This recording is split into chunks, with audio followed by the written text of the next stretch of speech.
maintenant la dinde, est-ce que c'est un oiseau ou un mammifère? Un oiseau. Un oiseau. Et du coup, la femelle du dindon, c'est qui? La dinde. Voilà, vous pouvez aller faire la queue pour rejouer. Le Nord-Pas-de-Calais possède un patrimoine gastronomique riche, même si tout le monde connaît le maroilles ou encore la volaille de Lic. L'exposition Produits et territoires en Nord-Pas-de-Calais permet aux visiteurs d'approfondir leurs connaissances.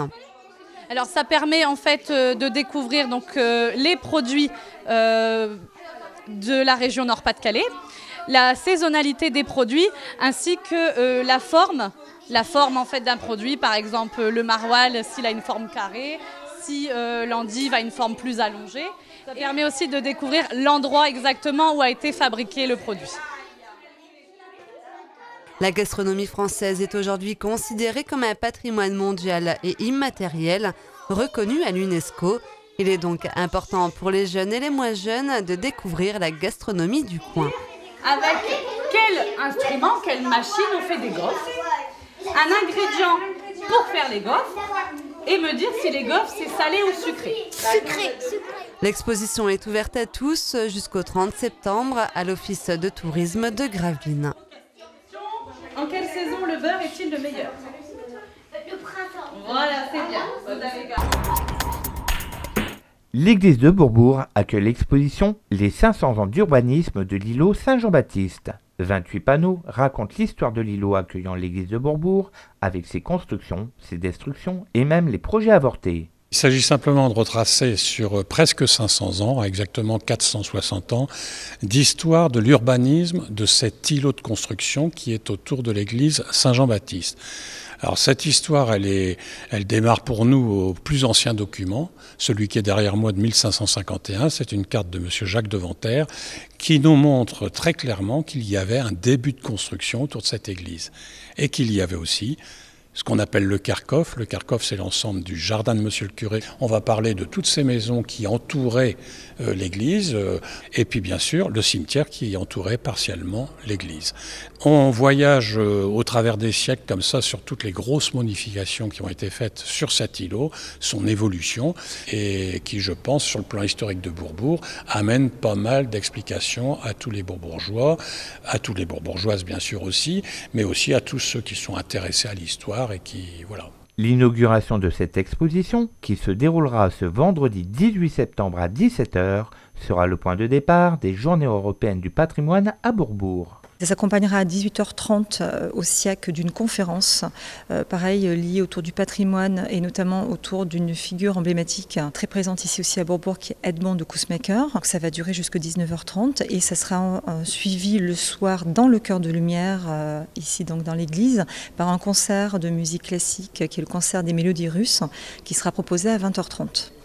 Après tout le week-end, on va proposer donc la découverte de cette exposition. En parallèle, des visites guidées du Cœur de Lumière à 14h30, 15h30 et 16h30 les samedis, dimanches seront proposées, ainsi que l'animation d'ateliers à destination du jeune public, donc seront organisés justement dans le Cœur pour permettre comme ça en fait au public familial de pouvoir bénéficier et profiter en fait justement des deux sites.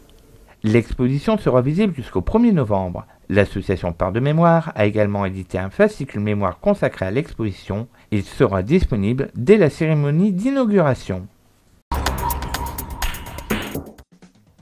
Dimanche prochain, l'association Les Pavés Roulants organise à la SPA de Saint-Georges-sur-Laha la 2e édition des 4 pattes et des 2 roues.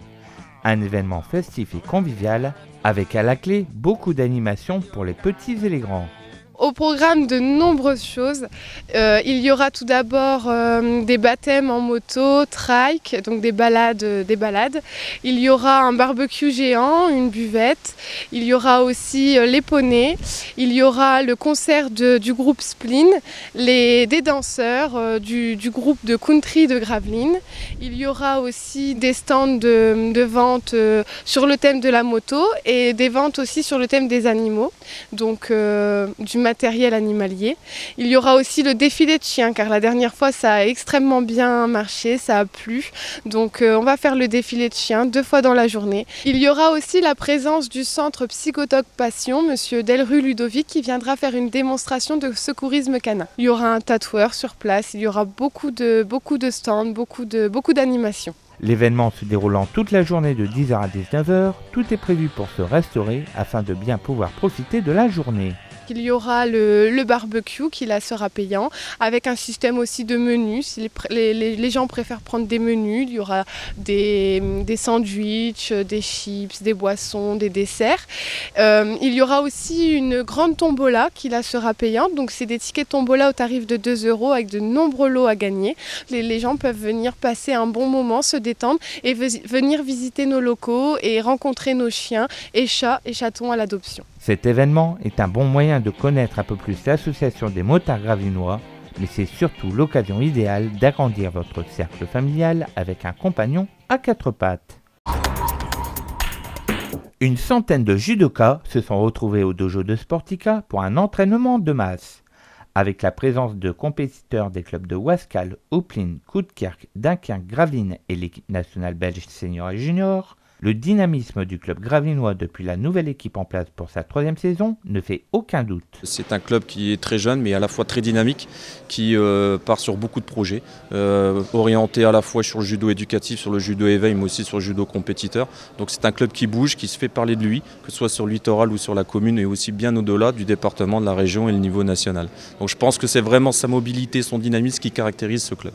Durant près d'une heure et demie, les judokas ont eu le droit à un entraînement intensif avec un certain atout, la présence de judokas de haut niveau. Chaque année, les compétiteurs ont l'occasion de s'entraîner ensemble dans le cadre des calendriers des entraînements de masse du littoral.